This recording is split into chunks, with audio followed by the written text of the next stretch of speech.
they were between 1.5 degrees on either side, which is a extremely negligible small variation. Okay. So the thing is, it brings many important questions over here. That is, when these books are talking about date and the sky, first of all, they are talking about an era where they didn't have software to go back to any day and say. So basically, if the story is written, then how do they go back to a particular date and say something? That's what it is. So similarly, but this was there because astrology was very important in astronomy. So similarly, even the Mahabharata, which basically talks of various dates, various eclipses and events, based on which you can actually find out whether the date of Mahabharata is indeed what is being said in tradition or not. So there is some research that has gone into it. I will be playing a small video right now. So we just go to that.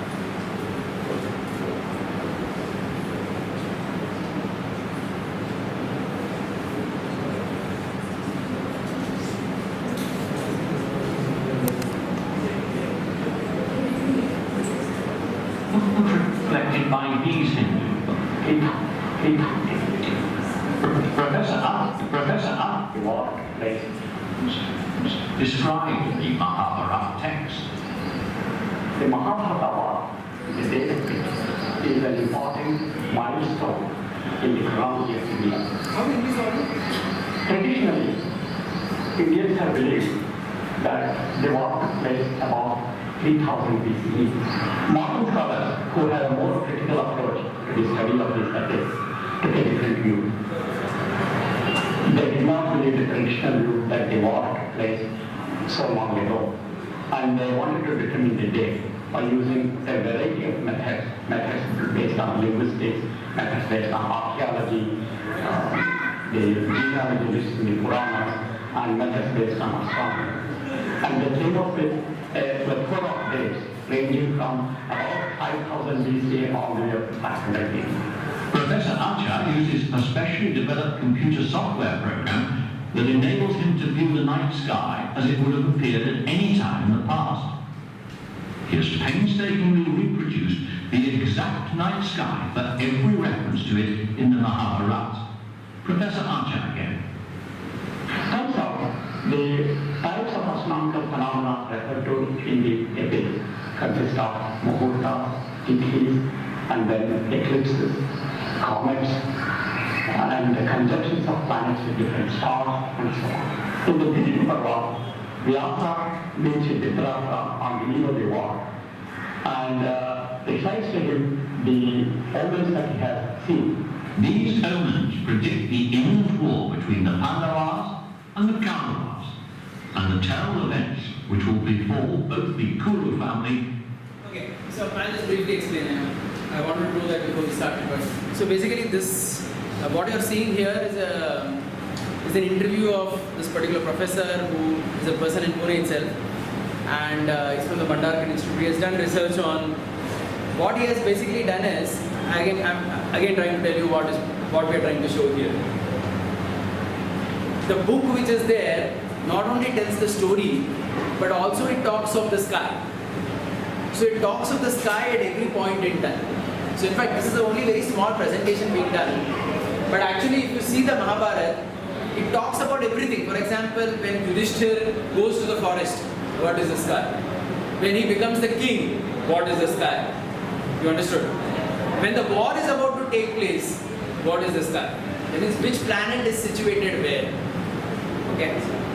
So basically, today, what is possible because of software is, you could go back and you could put these events and find out how often was the sky like this. So for example, if you ask me this question, all the planets in line with the Earth, how often it was? It turns out that in the last 6,000-7,000 years, only on 2 occasions it was something like this. So these are all very rare kind of, astronomical events in the sky. So that's why they become very important. So that's why the story not only gives a story, but also talks about the sky. It talks about the sky. Now, why we are talking about this over here is, certain aspects of the story are obviously unverifiable. Okay? Like if you see in the story, it talks about how Draupadi is being given an unlimited sari by Krishna. So that's now, you cannot verify that because the sari is not present. Or you just don't know whether it happened that way. But at least the sky which the book talks of, you can verify that because that is done by software. So you can see that. And that's what people have been doing. This is the kind of research that people have done on this domain in the last few years. Right? So I just go ahead now. And the general population. The most significant of these omens is the appearance of two fiery comets. Graho, Tamnao, Prandulkao. People generally take the word Graha to represent the planet, but Vyasa here specifically represents Graha simply means that any object which can grab a star, and it can be a planet, a comet, and an asteroid. He specifically says that it is a comet because Graho, Tamnao, Prandulkao, the two Grahas with blazing coppery red hair. No planet has blazing coppery red hair, it's only the comets which have that. So, Vyasa specifically refers to Graha, in comets as Graha. Then, I have that convinced that the verses in Bhishma Parva are really not incoherent, inconsistent, contradictory, but in fact, they form a very consistent text.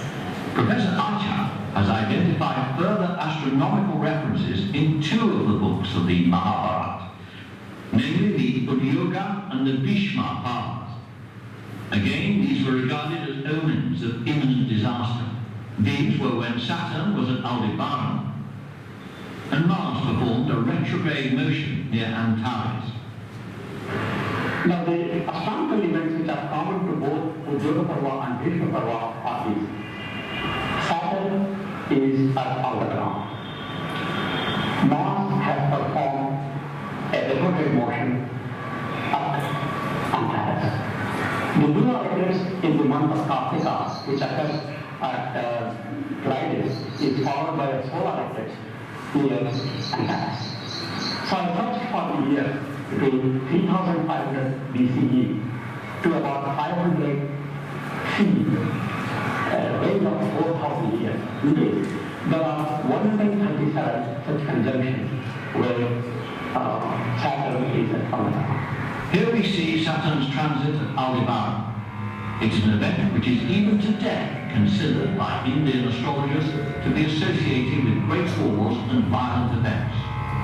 The last transit of Saturn at Aldebaran was in 2001 AD, the year of ground zero.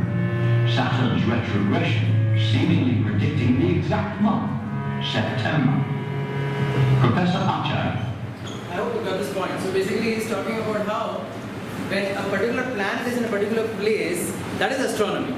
The astrology over here is that it has some effect on the Earth. No, that's metaphysical. You can't know that.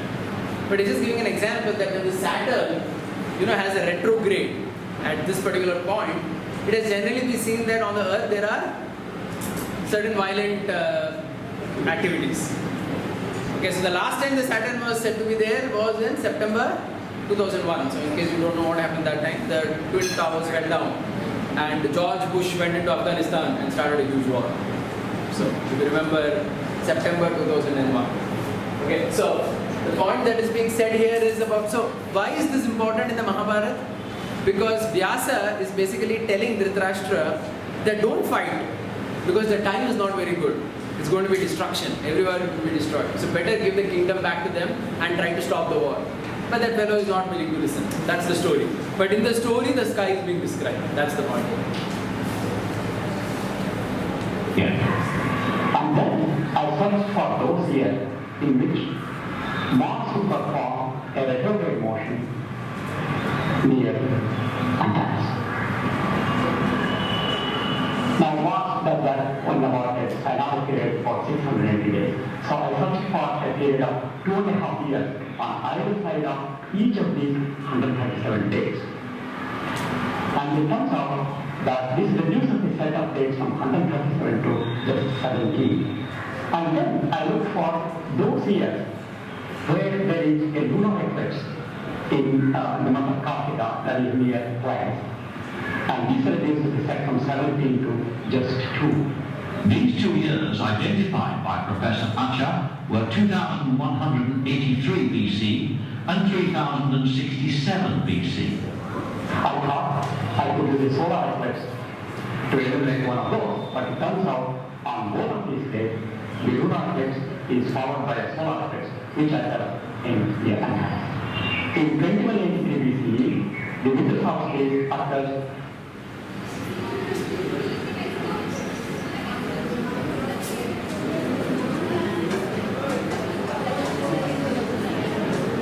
Yeah, so I just cut that video short. That video basically talks about this, in this particular conversation, what you see is, he's trying to map the dates, understand? And he basically comes to the fact that ultimately the 3000 BC date, which is the traditional date of the war, is supported by the astronomy given in the book. So I'm just trying to give you these kind of examples to tell you why astronomy was important in the first place. Because astronomy had everything to do with the sky, and that was connected to people's lives and certain things. Right? Okay, so this is astronomy. Then of course we go to the math, then again there are several interesting facts. Of course, just before that we just come to Sanskrit in general as a language. This again is extremely interesting because when the British came to India, they basically proposed that there was some Indo-European language from which Sanskrit came. You heard this theory? Actually, have you heard about the Aryan invasion theory? Yeah. So very interesting theory, but it's only a theory. The theory is, what is the theory? The theory is that the Aryans came from the Western world and they took over India. And the local Indians, they were called as Dravidians. Even today, if you know, in Tamil Nadu there are parties. Dravida Munnetra Kazhagam and Anna Dravida Munnetra Kazhagam, AIDMK and DMK, in the name of Dravidians. Because basically the British way of ruling was what? Divide and conquer. So basically divide people in the name of religion, divide people in the name of color, divide people in the name of caste, and rule over them. Because that's the only way they could rule over us for 200 years. So they introduced this very fancy theory that the Aryans came from the West. And please remember, many Westerners believed in it. Like Adolf Hitler, if you know, he believed that he was the original Aryan. And he used swastika, the swastik symbol, as the symbol of his Nazi party. You know that? Yeah. So he was convinced that he is the original Aryan who came to India to, and discovered the Vedas. So this was so basically, if you see modern history, as far as what we study in schools most of the time, the history says that in about 1500 BC, these Aryans walked into North India and defeated everyone here and started this religion called as Hindu religion. And they wrote all these Vedas. And so basically what happened is the British, what they did is, even the books which were originally coming from India, they never gave credit for that to the Indians. They said this is all written by whom? The Aryans who came from our place. And now we have again come here to rule. Why are you objecting? That's more a political statement. Please note that this theory is unproven still. Because there's no evidence for it. There's no evidence for it. You understood? Because the traditional Indian understanding was that there was no such people coming from anywhere. Whatever was here, that's all. It's not that anybody came. Even this, what you may have studied, this Harappan Mohenjo-daro civilization, right? You studied that in your schools or no? Yeah. I'll be showing some video on that. There are so many symbols in the Harappan Mohenjo-daro civilization which have been found out. Unfortunately, what has happened is most of the Harappan and Mohenjo-daro sites are where? In Pakistan. And they are absolutely not interested in this research. Because for them, to say that all their roots were related to the Vedic tradition is something that goes against their ideals. So basically, they are not interested in the research. That's a different aspect. But I'll be showing you some very interesting things over there as well, very soon. But the point is that, so the British also said that when the Aryans came to India and they got this Aryan civilization, they invented Sanskrit, which comes from an original Indo-European language. You understood? This was the theory proposed by the British, that the Indian-European language gave Sanskrit. That's why if you see, so but again, there is no proof for it. All you know today is that Sanskrit is the oldest language. And if you see the connection of Sanskrit with other languages, it's phenomenal. Because so many languages borrow several words from Sanskrit. It's only. So I've just given a very small example over here, but if I would show you an entire list of words, we could just go on and on. Yeah, so similarly with education. So the Indian education in different domains of knowledge was very sophisticated. Now I'll just go to math a little bit. Even various formulae that are generally credited to Newton, like Gauss interpolation and backward interpolation, are all easily 1,000, 2,000 years before the Western counterparts. Now what is the reason for this? I will just tell you very soon. But the reason is that this math was important in the Vedic context in terms of yajna. So when they would have to do yajna, everything had to be mathematically done. The size beginning from the geometry of the yajna kunda to everything. So that's why all geometry and algebra and everything would come one after the other. That was the connection. So please note, when we say that the Vedas talk about math, it's not that they have a separate textbook on math. You understood? Saying that this is our math textbook. It's not like that. It's all integrated. When they're talking about something else, they're just talking about math as a matter of fact. But they're not teaching you math separately, geography separately. It's never like that. The knowledge was connected. Yeah, so similarly even pi or various quadratic equations related to trigonometry and calculus, it is seen that they are actually spoken by Indian mathematicians based on the Vedic books much before the Western counterparts spoke about them. Okay, of course zero, I think that everybody knows that the earliest inscription of zero is found in Gujarat, which is 500 AD. Similarly with geometry, as I told you, Euclid is credited with the invention of geometry, but the concept of geometry in India is there since over 1000 BC, because all the fire altars in various shapes had to be as per geometrical shapes. And what to speak of pi? So the value of pi, if you see again, there is a Sanskrit book called as Baudhayana Shulpa Sutra, which is dated minimum 6th century, and this mentions it approximately as 3.1416, and centuries later Arab mathematician Muhammad ibn Musa says that the value of pi was given by the Indians. And even the Pythagoras theorem, which is as such credited to Pythagoras of Greece, is spoken of in much earlier Indian texts. So these are some simple examples for mathematics as well. Now I'll just go to something else. Actually now I'll be showing you a video that this will be a little longer one, but this will show many more examples of Vedic truths which are seen in the modern context. So we just go to that.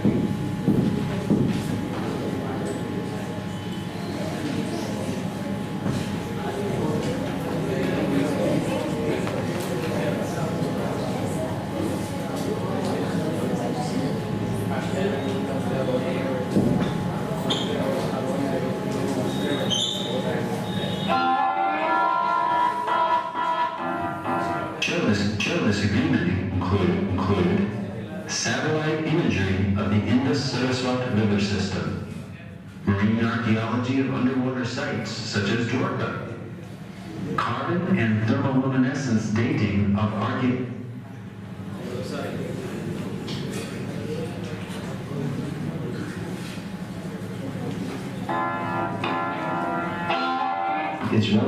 its relevancy in the modern world.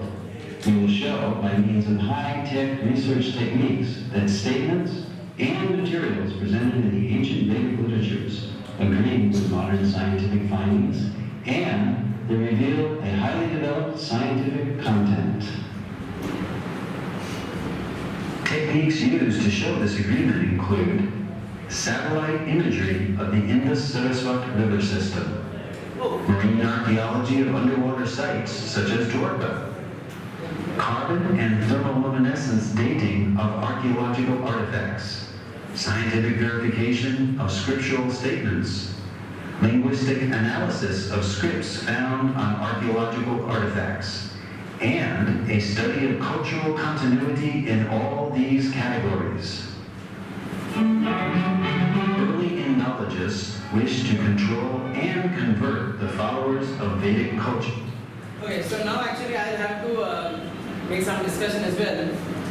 So we begin this particular video by talking about what is called as Indologists. Again, perhaps this is a new term for many of you, but I'll give you some names and you will understand them very easily. Max Muller, you have heard of him? How many of you have heard of Max Muller? Just one or two here, not really heard of him? Max Muller? Okay, to give you a background, who are Indologists? Hold on. Indologists were European scholars who came in the 18th and 19th century to India to study the Indian books. You understood? See, because when the British had to rule over India, if you want to rule over some country, you can rule over someone only if you understand their entire culture and tradition, without which you cannot actually rule over effectively. You understand? So the British, what they did is they sent their people to learn the Indian books and make comments on them. So please note, Indologists in general refer to this category of people who are European scholars, names like Max Muller, William Jones, etc., who spent time in India studying the Indian books, and they wrote everything about Indian civilization. You understood this? Yeah. So they only came up with so many theories of Aryan invasion and so on and so forth. That was all done by the Indologists. And they would routinely make fun of certain aspects of the Vedic text as well. Like for example, all of you know that there is this river Saraswati which is spoken of in the Indian books. The question the British always asked was, where is this Saraswati?